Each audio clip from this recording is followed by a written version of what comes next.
해피 뉴 이어. 예, 아직 설날이 안 돌아왔기 때문에 그때까지는 계속 해피 뉴 이어 하도록 하겠습니다. 네, 오늘 말씀의 제목은 인자 앞에 서도록 항상 기도하며입니다. 요절은 누가복음 21장 36절 말씀인데요. 다 같이 요절 말씀을 한 목소리로 읽어보도록 하겠습니다. 네, 시작. 이러므로 너희는 장차 올 이 모든 일을 능히 피하고 인자 앞에 서도록 항상 기도하며 깨어있으라 하시니라. 기도하겠습니다. 살아계신 하나님 아버지, 이 시간 성령께서 저희 각 사람 마음에 역사하셔서 신이 말씀을 깨닫고 영접하며 또한 그 말씀 앞에 분명한 회개와 결단을 할 수 있도록 인도하여 주시옵기를 간절히 기도합니다. 저희에게 들을 길을 허락해 주시옵소서.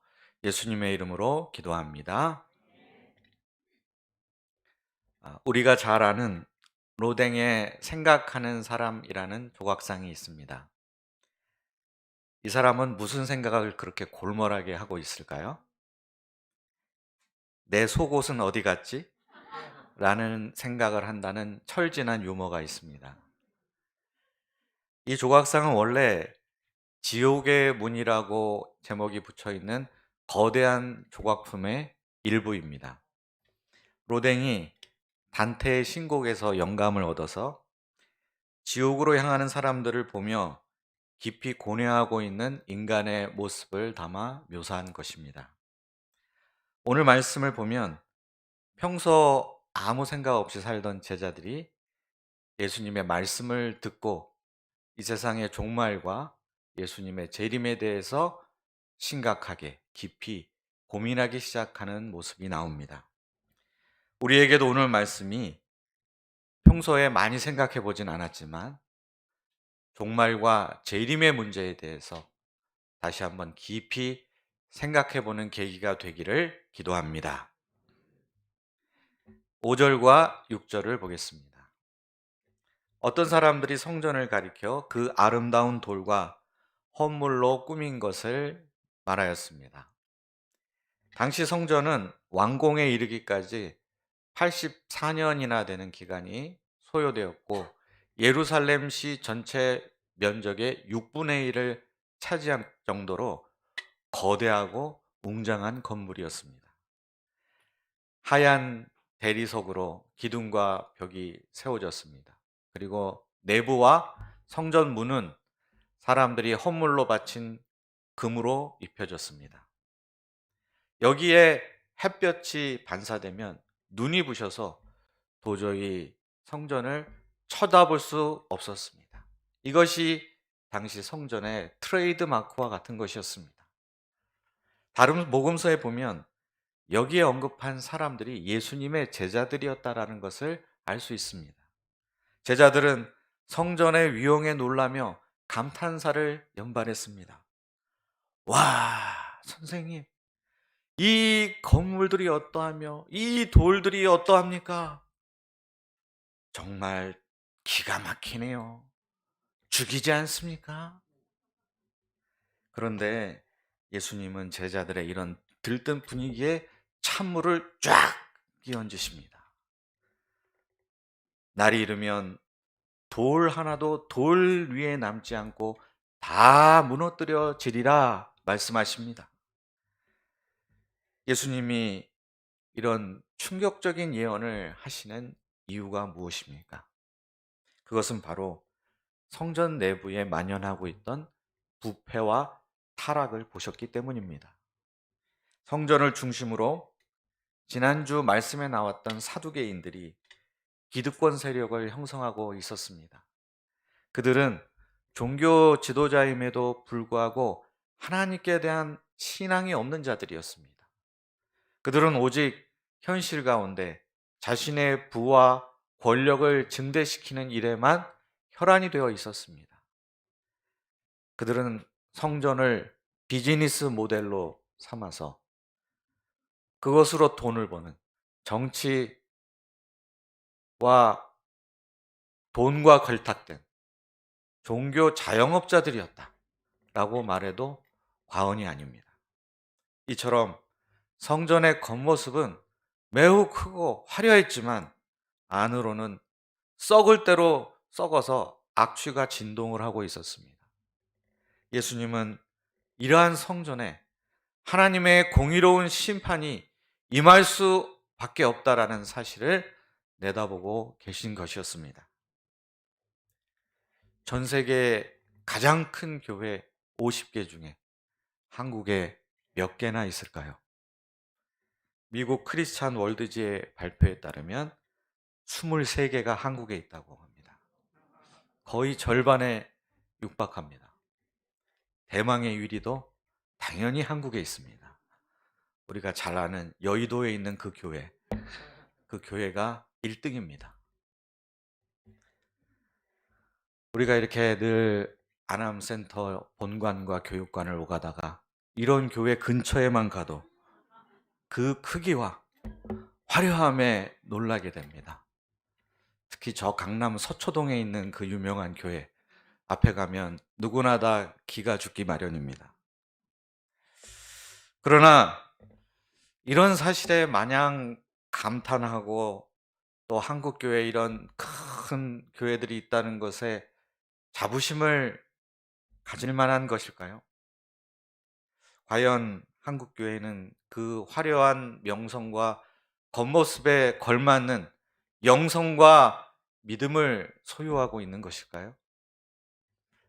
혹시 그 안에는 참된 예수님의 제자보다는 현대판 사두개인, 현대판 바리새인들이 더 많이 있는 것은 아닐까요? 진리의 복음보다는 그저 교회에 와서 값싼 위로, 값싼 평안을 구하는 사람들이 더 많은 것은 아닐까요? 만약 정말 그렇다면 예수님의 말씀대로 지금은 그렇지 않을지 몰라도 언젠가는 돌 하나도 돌 위에 남지 않고 다 무너지는 일이 일어나지 말라는 법이 어디 있겠습니까? 유럽에는 엄청난 크기와 또 엄청난 높이를 자랑하는 유서 깊은 교회들이 많이 있습니다. 그런데 그 교회의 현재 모습이 어떻습니까? 대다수가 관광지로 전락한 곳이 많습니다. 그 큰 교회당 안에 노인 5, 6명이 앉아서 주일 예배를 드리는 광경을 흔히 볼 수 있습니다. 최근에는 그마저도 유지가 어려워서 팔아 넘기게 되고 그곳을 디스코텍, 나이트 클럽으로 개조하는 일들이 벌어지고 있습니다. 어떻게 하다가 이렇게 된 것입니까? 그들이 큰 건물을 세우기는 했지만 그 안에 참된 신앙, 주님을 향한 참된 영성과 복음을 잃어버렸기 때문입니다. 한국도 얼마든지 그 전철을 뒤따라갈 수 있습니다. 그렇게 되지 않기 위해서 우리 한국교회가 숫자와 외형보다는 복음의 본질을, 신앙의 본질을 온전히 회복해 갈 수 있기를 기도합니다. 더 늦기 전에 바로 우리 자신들부터 말씀 앞에서 철저히 회개하고 우리 자신을 개혁해 나갈 수 있기를 간절히 기도합니다.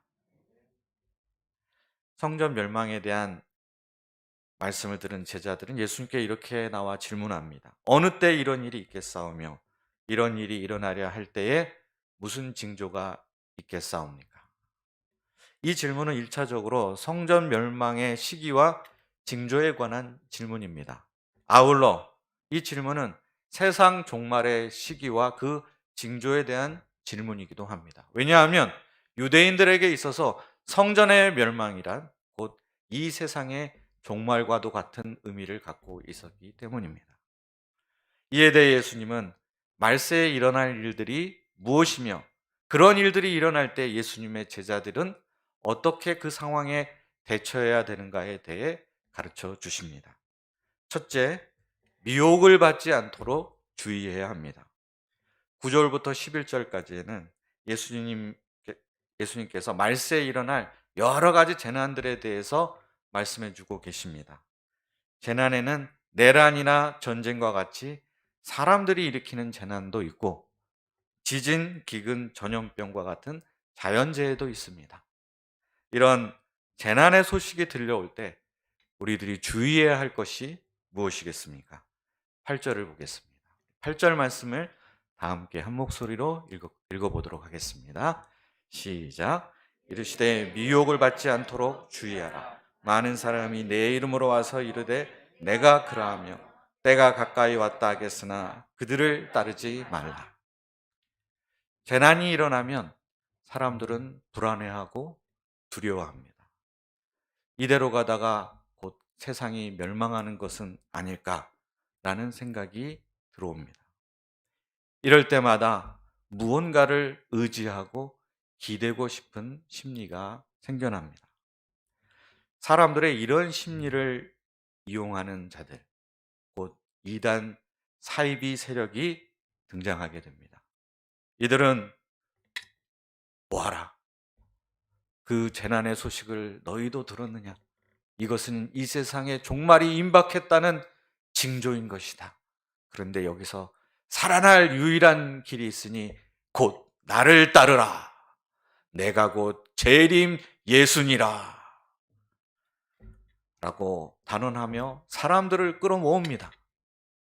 예수님은 제자들에게 이러한 미혹에 속아 넘어가지 말도록 주의하라 단단히 당부를 하고 계십니다.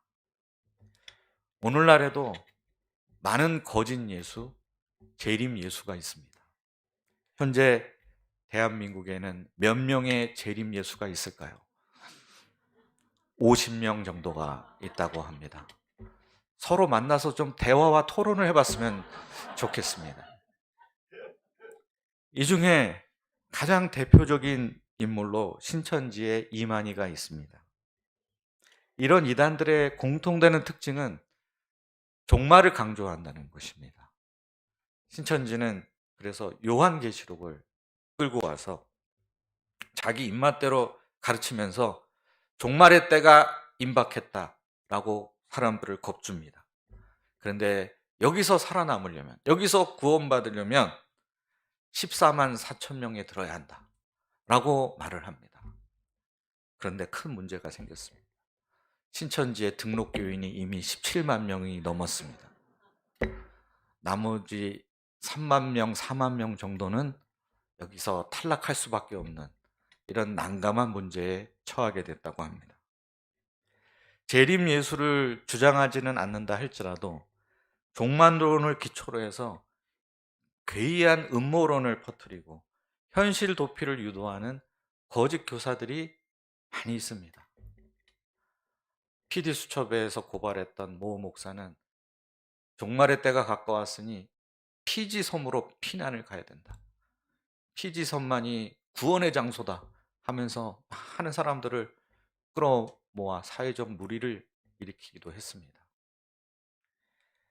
이런 잘못된 종말론, 불건전한 종말론이 최근에는 유튜브를 통해서 온 세상으로 침투해 들어가고 있습니다. 우리가 유튜브를 영상을 볼 때 아무거나 막 그냥 다 마구잡이로 섭취해서는 곤란합니다. 그러다가 이런 불건전하고 잘못된 종말론에 경도되기 쉽기 때문입니다. 우리가 이런 시대에 이런 미혹에 넘어가지 않도록 항상 깨어 주의를 기울여야 되겠습니다. 둘째, 박해를 받더라도 진리를 증언하고 끝까지 인내해야 합니다. 다음으로 예수님은 말세에 믿는 자들이 박해를 받게 될 것이다 라고 예고하십니다. 왜 박해를 받게 될까요? 예수님을 부인하는 자들과 예수님을 믿고 영접한 자들은 그 소속이 서로 다르기 때문입니다. 예수님께 속한 사람들은 세상 사람들과는 다른 생각과 가치관을 갖게 되고 다른 삶을 살고 다른 목표를 지향합니다. 세상은 이런 우리를 못마땅하게 여기고 미워합니다. 크고 작은 불이익을 주기도 하고 왕따를 시키기도 하고 직접적인 위해를 가하기도 합니다. 그런데 이 박해에는 두 가지 종류가 있습니다. 첫째는 공적인 박해입니다. 12절에 보면 회당과 옥에 넘겨지고 임금들과 집권자들 앞에 끌려가는 것을 말하고 있습니다. 오늘날로 말하면 구속이 되거나 재판을 받는 것입니다. 이런 공적인 박해를 받게 되면 얼마나 마음이 두렵겠습니까? 너무 쫄아서 권력자들 앞에 서면 아무 말도 못할 것 같습니다. 그러나 예수님은 할 말을, 변명할 거리를 미리 궁리할 필요가 전혀 없다라고 말씀하십니다. 그 이유가 무엇인가요? 15절을 보겠습니다. 15절도 함께 읽어보겠습니다. 시작. 내가 너희의 모든 대적이 능히 대항하거나 변박할 수 없는 구변과 지혜를 너희에게 주리라. 예수님은 이때 해야 할 말을 우리 입안에 쏙 넣어주시겠다 라고 약속을 하십니다. 이 말씀은 그 말뿐만 아니라 그 말을 할 수 있는 담대함과 용기도 함께 불어넣어 주시겠다라는 약속입니다. 우리는 이 약속을 믿어야 하겠습니다. 이 약속을 믿는 사람은 박해를 받을 때 두려워하고 위축되기는커녕 오히려 이것을 진리를 증언할 수 있는 기회로 삼고자 합니다. 사도행전에 나오는 베드로, 바울을 비롯한 여러 사도들이 이 말씀이 현실에서 그대로 이루어지는 것을 증언하고 보여주고 있습니다. 우리도 얼마든지 그렇게 할 수 있습니다. 두 번째는 사적인 박해입니다. 16절에 보면 이번에는 부모, 형제, 친척, 벗이 박해의 주인공들입니다. 우리에게 가장 가까운 사람들로부터 미움을 받는 것만큼 고통스럽고 괴로운 일은 없을 것입니다. 그러다 보면 우리 마음이 나도 모르게 약해지고 흔들리기 쉽습니다.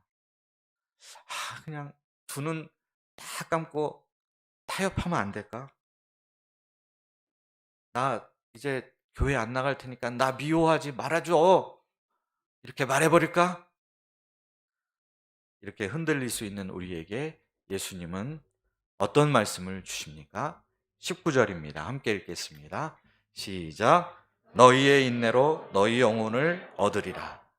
예수님은 인내해야 한다 라고 말씀하십니다. 인내하지 못하고 그냥 타협해버리면 천하보다도 더 소중한 우리 영혼을 잃게 되기 때문입니다. 그러므로 다른 도리가 없습니다. 아무리 지혜롭고 부드럽게 말해도 그 말이 안 통할 때가 정말 많지 않습니까? 이럴 때는 무조건 참아야 됩니다. 억울하고 분하지만 그래도 끝까지 견뎌야 합니다. 그렇게 했을 때 우리는 우리 영혼을 얻게 됩니다.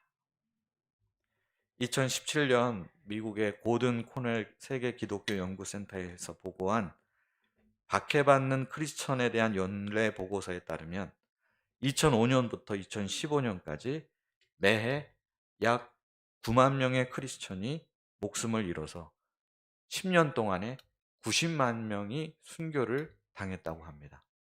물론 이 수치는 중동, 아랍권이라든지 공산권 이런 곳에서 주로 발생하는 현상입니다. 이 보고에 따르면 2016년에는 6분마다 1명의 크리스찬이 신앙을 이유로 목숨을 잃었다는 것을 보여주고 있습니다. 선진국은 다를까요? 기독교 배경을 가진 미국이나 유럽은 핍박이 덜할까요? 우리 한국은 안전한 곳일까요? 아무도 장담할 수 없습니다. 물론 폭력이나 죽음의 공포가 피부로 느껴지지는 않겠지만 미국과 유럽에서 시작된 교회에 대한 크고 작은 압박이 일어나고 있는 현실을 우리는 주목해 볼 필요가 있습니다. 그리고 다음은 우리 차례가 될 수도 있습니다. 성경의 절대 진리를 외치다가는 편협하고 꽉 막히고 자기만 맞다고 주장하는 이기주의자여 광신도로 몰릴 그런 딱 좋은 환경과 시대를 우리는 살아가고 있습니다. 지금 대한민국에서 누구든지 예수 그리스도의 가르침에 따라 살고자 한다면 크고 작은 핍박을 충분히 받을 수 있습니다. 세상 사람들이 융통성이라고 말하는 것. 하지만 예수님께서는 분명히 죄라고 말씀하고 계신 것에 대해 어떻게 반응하시겠습니까? 세상 사람들 속에서 그들과 비슷하게 살면서 타협하는 것을 택하시겠습니까? 아니면 그들의 비난과 조롱을 감수하면서 예수님께서 옳다, 이것이 선이다, 이것이 진리다 라고 말씀하신 그 길을 선택하며 사시겠습니까? 우리가 예수님을 따른다는 이유로 핍박을 받을 때 염려하고 두려워할 필요가 없습니다. 예수님은 그때 우리를 결코 홀로 버려두지 않으실 것이기 때문입니다. 성령께서 우리 입술을 통해서 지혜롭게 예수님을 증언하게 하실 것입니다. 나와 함께 하시고 나를 진리의 도구로 사용하시는 주님으로 인해서 오히려 우리는 그 순간 기쁨과 감격이 충만하게 될 것입니다. 아울러 이런 종류의 핍박을 받는다는 것은 달리 말하면 내가 제대로 살고 있구나, 내 안에 영생이 있구나, 내가 예수님께 속한 사람이로구나 하는 것을 분명하게 알려주는 표지 역할을 하게 됩니다. 우리가 이와 같은 표지를 가진 예수님의 참된 제자로 살아갈 수 있기를 기도합니다. 주변에 나이 많이 든 분들은 종종 이런 말씀을 하실 때가 있습니다. 아이고, 그냥 세상 돌아가는 꼬락서니를 보니 지금이 말세요. 말세. 도대체 말세가 언제입니까? 성경에서 말하는 말세란 예수님께서 승천하신 이후로부터 재림하시기 전까지의 전 기간이 말세입니다. 그러면 지금은 말세가 맞습니까? 아닙니까? 지금은 말세입니다. 우리는 말세의 때를 살아가고 있습니다. 예수님은 이 말세 기간 동안에 계속해서 일어나는 일들에 대해서 지금까지 말씀을 해주셨습니다. 그런데 이제 예수님은 마치 영화 감독이 전체의 광경을 다 보여주다가 어떤 특정 인물, 특정 사람을 향해서 주민을 해 들어가듯이 이 말세의 시기 중에 특정 시기를 주목해서 조명해 주십니다. 그러면 예수님께서 주민으로 잡으신 첫 번째 시기는 언제일까요? 20절을 보겠습니다. 바로 예루살렘 멸망의 시기입니다. 기원 후 70년 로마의 장군 디도가 대군을 이끌고 예루살렘을 침공을 합니다. 이때 많은 사람들이 예루살렘 성 안으로 피신을 했습니다. 반면에 예수님께서는 그때 너희는 성 바깥으로 나와라, 절대 성 안으로 들어가지 말라라고 말씀을 하십니다. 왜냐하면 마침내 로마 군대가 예루살렘 성을 함락시키고 그 나라에 있는 모든 사람들에게 잔혹한 학살극을 벌일 것이기 때문입니다. 이 일이 얼마나 끔찍한지 특별히 아이벤 자와 젖먹이는 자들에게 큰 화가 있을 것입니다. 수십만 명이 로마군의 칼날에 죽임을 당할 것이고 겨우 살아남은 자들은 로마의 포로로 끌려가 콜로세움 공사에서 강제 노역을 하다 비참히 죽어갈 것이기 때문입니다. 예루살렘 성전은 예수님의 예고대로 돌 하나에 또 돌 위에 남지 않고 다 무너져서 폐허가 되어 버렸습니다. 이날은 구약 성경이 기록했던 이스라엘과 예루살렘에 대한 심판이 이루어진 징벌의 날이 될 것입니다. 이렇게 하나님의 도성이었던 예루살렘은 이방인들에게 처절하게 짓밟히는 것으로 종말을 맞게 될까요? 이스라엘 민족의 역사는 하나님의 진노를 받아 망하는 것으로 끝나게 되는 것일까요? 결코 그렇지 않습니다. 예수님은 예루살렘은 이방인의 때가 차기까지 이방인에게 밟힐 것이다 라고 말씀하십니다. 이 말을 뒤집어서 말하면 이방인의 때가 차면 그 후에 예루살렘은 회복될 것이다 라는 말씀입니다. 그러면 이방인의 때가 찰 때가 언제일까요? 이방인 중에서 하나님께서 구원하시기로 작정하신 사람들의 수가 다 차는 때입니다. 그 다음 하나님은 이스라엘 민족을 예수님께로 돌이키게 하실 것입니다. 하나님은 한 번 선택한 자기 백성을 결코 영원히 버리시지 않으십니다. 반드시 회복하십니다. 모든 민족들 가운데 가장 마지막 순서로 이스라엘 민족이 예수님을 믿어 구원에 이르게 하실 것입니다. 이처럼 인류에 대한 하나님의 원대한 계획은 구속 역사를 중심으로 그 시간표가 짜여져 있습니다.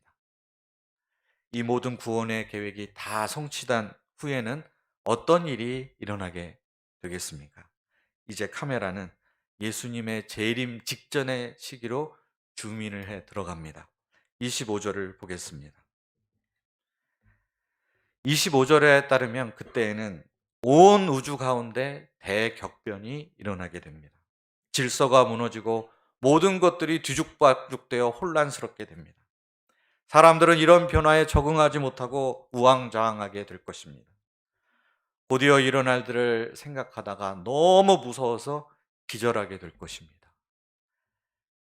이때의 고통은 마치 아기가 태어나기 직전에 겪는 산통이 가장 격렬하고 고통스러운 것과 유사합니다.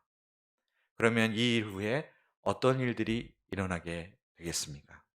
27절을 보겠습니다. 27절 말씀 함께 읽겠습니다. 시작. 그때 사람들이 인자가 구름을 타고 능력과 큰 영광으로 오는 것을 보리라. 비로소 마침내 그때에 예수님께서 다시 오십니다. 다시 오시는 예수님의 모습은 처음 오셨을 때의 모습과는 달라도 너무 많이 다릅니다. 처음 오셨을 때 예수님은 아무도 모르게 조용하게 오셨습니다. 그러나 다시 오시는 예수님은 모든 사람이 다 알도록 공개적으로 떠들썩하게 오실 것입니다. 처음 오셨을 때 예수님은 겸손하게, 초라하게, 말구유유에 낮아져 오셨습니다. 그러나 예수님이 다시 오실 때는 능력과 큰 영광 가운데 구름을 타고 오실 것입니다. 이날은 예수님을 부인하고 믿지 않던 자들에게는 최악의 날이 될 것입니다. 그들에게 엄중한 심판의 날, 패배의 날, 처절한 치욕의 날이 될 것이기 때문입니다. 그렇지만 예수님을 믿고 영접한 우리들에게는 최고의 날이 될 것입니다. 우리들에게 구원의 날, 승리의 날, 영광의 날이 될 것이기 때문입니다. 이 날이 있기 때문에 우리는 서로를 진정으로 위로해 줄 수 있습니다. 이날은 이 땅의 모든 수고와 근심을 다 벗어버리는 날입니다. 죽음으로 인해 잠시 헤어졌던 사랑하는 성도들을 다시 만나는 날입니다. 슬픔과 눈물이 우리 눈에서 다 씻겨지는 날입니다. 이 땅에서 낮고 천한 삶을 살았더라도 높고 영광스러운 삶으로 반전의 역사를 이루는 날이 될 것입니다. 이날은 주님을 위해서 했던 모든 수고에 대해 칭찬을 받는 날이 될 것입니다. 잘하였도다 착하고 충성된 종아 하시는 주님의 음성을 우리는 듣게 될 것입니다. 핍박과 고난에 대한 풍성한 보상이 주어지는 날이요. 우리가 믿고 따르고 섬기고 있는 그분이 약속한 모든 것들이 실제로 우리 눈앞에 펼쳐지는 것을 보게 되는 날이 될 것입니다. 보지 못하는 것을 믿음으로 보고 살았던 그 모든 것이 이렇게 현실이 되는구나 라는 것을 우리는 그날 확인하게 될 것입니다. 그날이 점점점 우리에게 가까이 다가오고 있습니다. 우리는 이 사실로 인해 위로를 받을 수 있습니다. 또한 이것을 가지고 서로를 위로할 수 있습니다. 예수님이 다시 오신다는 그 사실이 우리 삶의 진정으로 큰 위로와 기쁨이 되기를 기도합니다. 29절, 30절을 보겠습니다. 계절의 변화에 민감하신 편입니까? 아니면 둔감하신 편이십니까? 저는 굉장히 둔감한 편입니다. 그래서 날씨가 추워졌는데도 얇은 옷을 입고 다니거나 봄이 됐는데도 두꺼운 겨울옷을 입고 다니는 경우가 많습니다. 그런데 식물을 키워보면 계절 변화에 민감해질 수밖에 없다고 합니다. 식물에서 싹이 나는 것을 보면 봄이 왔구나. 잎이 무성해지는 것을 보면 여름이 되었구나. 열매가 맺히는 것을 보면서 가을이 가까이 왔구나 라는 것을 저절로 알게 됩니다. 이처럼 예수님의 재림이 얼마나 가까이 왔는가를 알려면 종말의 징조들에 대해서 민감해질 필요가 있습니다. 영적인 감각이 둔해지면 재림의 징조, 종말의 징조를 보고도 그것을 알아채지 못하게 됩니다. 그것을 알아채지 못하게 되면 예수님의 재림을 준비할 수 없게 됩니다. 그러다가 덜컥 예수님이 다시 오시면 우리는 큰 낭패를 보게 될 것입니다. 우리가 그러면 영적으로 둔해지지 않으려면 어떻게 해야 될까요? 영적으로 민감한 사람이 되려면 어떻게 해야 될까요? 이것에 대해서 예수님께서는 하지 말아야 할 것과 꼭 해야 될 것에 대해서 각각 설명해 주십니다. 먼저 하지 말아야 할 것이 무엇일까요? 34절을 보십시오. 34절 함께 읽어보겠습니다. 시작. 너희는 스스로 조심하라. 그렇지 않으면 방탕함과 술 취함과 생활의 염려로 마음이 둔하여지고 뜻밖의 그날이 덕과 같이 너희에게 임하리라. 예수님은 방탕함과 술 취함과 생활의 염려를 스스로 조심하라 하십니다. 방탕함과 술 취함은 이런저런 세상의 온갖 재미와 쾌락을 과도하게 탐닉하는 것을 말합니다. 재미를 추구하는 것 자체가 잘못된 것이 아니라 그 재미에 너무 푹 빠져서 중독이 될 정도까지 빠져 살아가는 것을 말합니다. 여기에 빠지게 되면 그 다음 다른 것이 잘 눈에 보이지 않게 됩니다. 하루 종일 그 생각만 하게 됩니다. 더 글로리 다음 편은 어떻게 될까? 복수에 성공할 것인가? 이런 생각만 골몰이 하게 되면 재림의 징조가, 종말의 징조가 눈에 들어오지 않게 됩니다. 날마다 또 생활의 염려를 한다면 어떻게 되겠습니까? 돈 걱정, 장래 걱정, 자식 걱정, 건강 걱정, 매일 걱정만 한다고 생각해 보십시오. 예수님의 재림이나 시대의 징조에 대해서 관심을 둘 수가 있겠습니까? 삶의 양상을 좀 서로 다르지만 재미를 과도하게 추구하던 염려를 너무 많이 하던 간에 결과적으로 마음을 둔하게 한다는 점에서는 일치하는 결과를 초래합니다. 우리는 이런 함정에 빠지지 않도록 스스로 주의를 기울여야 합니다. 다음으로 예수님은 영적인 감각을 예민하게 유지하기 위해 해야 할 것이 무엇인지 가르쳐 주십니다. 우리가 깨어있기 위해서 적극적으로 꼭 해야만 하는 것이 무엇일까요? 36절을 보겠습니다. 함께 읽겠습니다. 시작. 이러므로 너희는 장차 올 이 모든 일을 능히 피하고 인자 앞에 서도록 항상 기도하며 깨어있으라 하시니라. 항상 기도해야 합니다. 그래야 깨어있을 수 있기 때문입니다. 기도할 때 영적인 감각이 무뎌지지 않고 예민한 상태로 유지할 수 있습니다. 영어에 out of sight, out of mind라는 유명한 속담이 있습니다. 보지 않으면 멀어진다 라는 뜻입니다. 정말 그렇습니다. 보지 않으면 자연스럽게 멀어집니다. 아무리 가까웠던 사이라 할지라도 오랫동안 떨어져 있다면 서로 멀어지고 서먹해집니다. 승천하신 예수님은 지금 하나님 보좌 우편에 육신으로 계시기 때문에 우리의 육신과는 아주 먼 곳에 계십니다. 그렇기 때문에 자칫 우리 마음이 예수님으로부터 멀어지기 쉽습니다. 점점 멀어지다 보면 보고 싶은 생각, 그리운 마음도 옅어지기 마련입니다. 마침내 이런 말을 하게 될지도 모릅니다. 예수님, 뭐 번거롭게 다시 오시려고 그러십니까?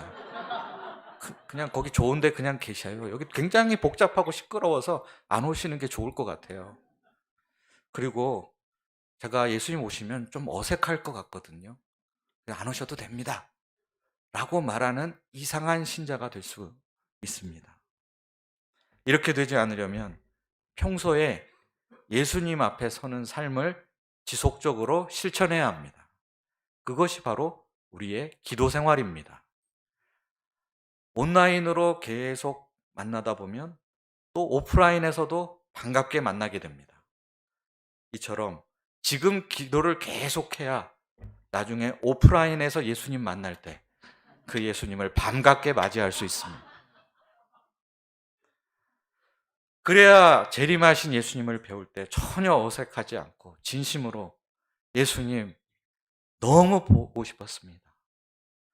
지금 그래서 제가 너무 행복합니다. 라고 고백할 수 있게 될 것입니다.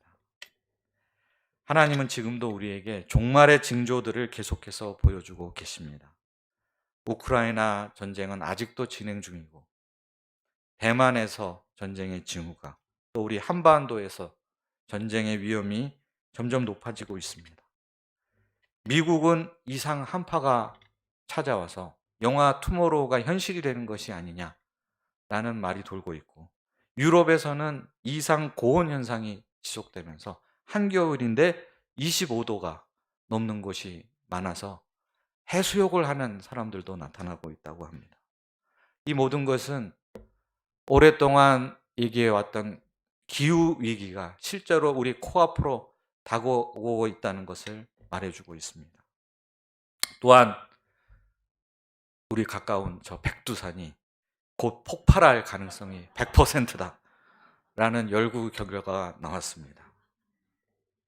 반기독교 정서는 점점 더 팽배해지고 있고 또 이것을 아예 제도로 굳히려는 움직임도 일어나고 있습니다.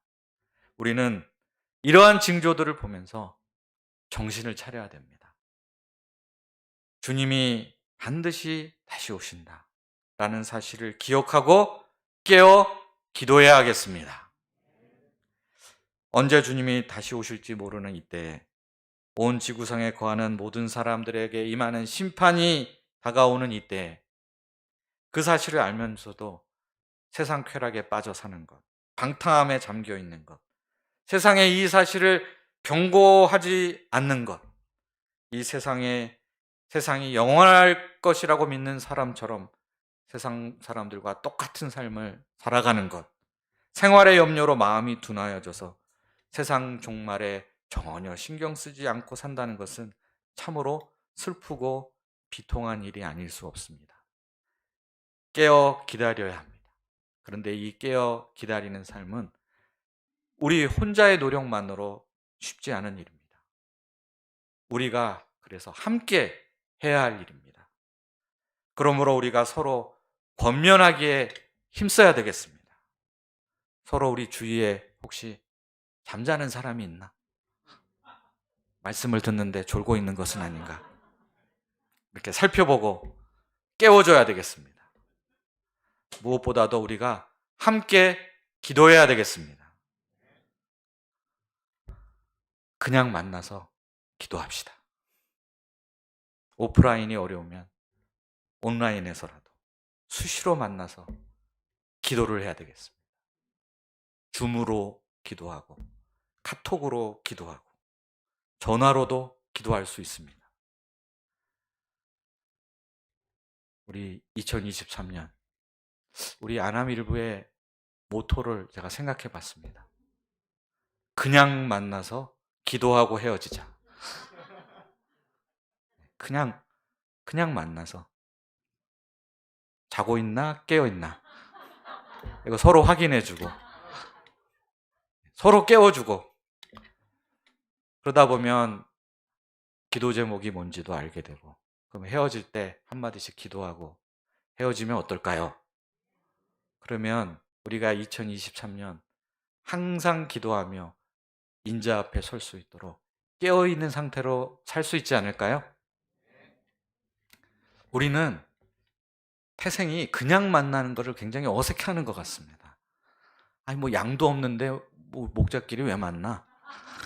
이런 마인드가 있는데, 이제는 그것만이 사명이 아니라 우리가 서로를 깨워주는 것, 서로를 위해 기도해 주는 것이 정말 중요한 사명이라는 것을 깨닫고 그냥 만나고 기도하며 헤어질 수 있기를 기도합니다. 그래서 2023년 우리가 나중에 그 2023년을 기억할 때 우리 그해 정말 시도 때도 없이 만나서 기도했던 한 해였어 라고 기억될 수 있기를 바랍니다. 그래서 우리 모두가 다시 오실 예수님을 간절히 기다리고 늘 깨어있는 사람들이 될 수 있기를 기도합니다. 우리 마지막으로 찬송 주님 나라 임하시네 함께 찬송하고 기도하고 말씀을 맺도록 하겠습니다.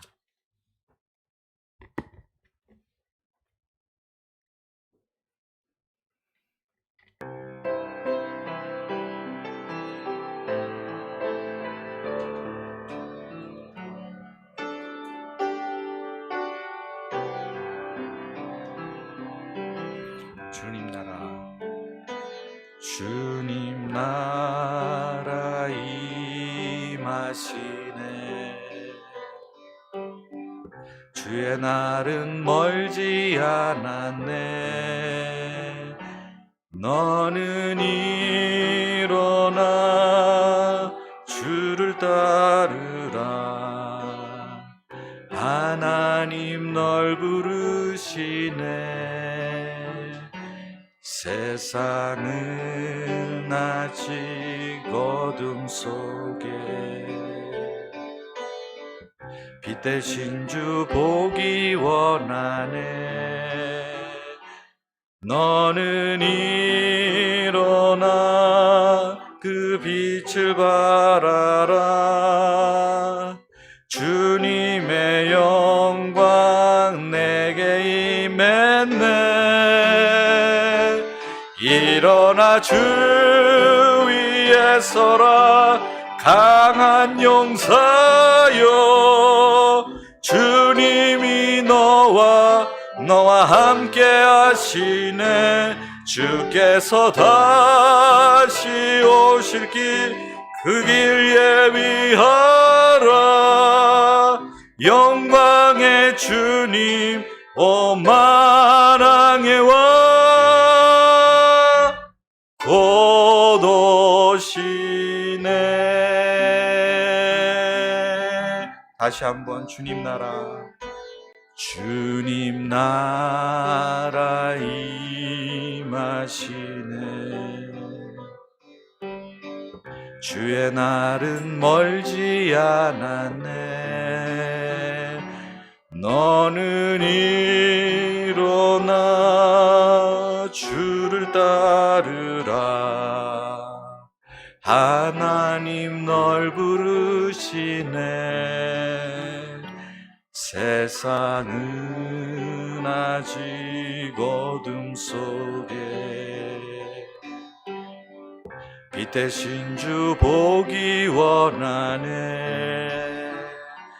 너는 일어나 그 빛을 바라라. 주님의 영광 내게 임했네. 일어나 주 위에 서라. 강한 용사여. 주님이 너와 함께 하시네. 주께서 다시 오실 길 그 길 예비하라. 영광의 주님 오 만왕의 왕 곧 오시네. 함께 기도하겠습니다.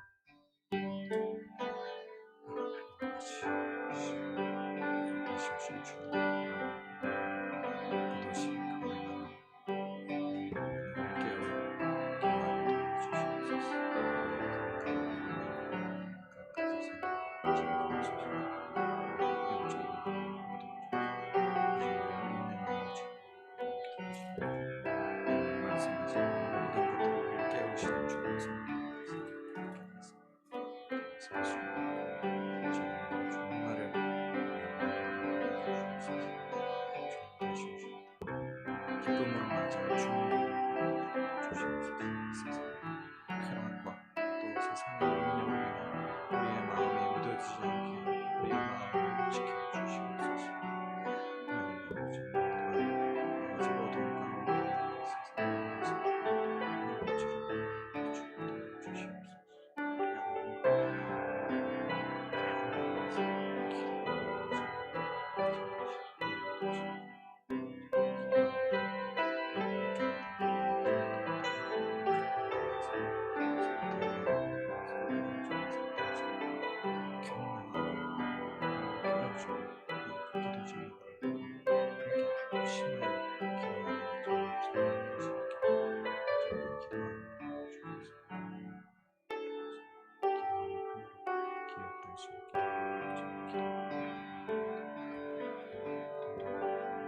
살아계신 하나님 아버지, 세상의 재미와 또 세상의 생활의 염려로 인해 무뎌진 저희 마음을 오늘 말씀을 통해서 일깨워 주셔서 감사를 드립니다. 하나님 아버지, 저희가 2023년 그냥 만나서 서로를 깨우고 또 서로를 위해서 간절히 기도하는, 합심해서 기도하는 한 해가 될 수 있기를 간절히 기도합니다. 그래서 주님 다시 오실 그날을 바라보며 고대하고 소망하는 예수님의 참된 제자로 살아갈 수 있기를 간절히 기도합니다. 예수님의 이름으로 기도합니다.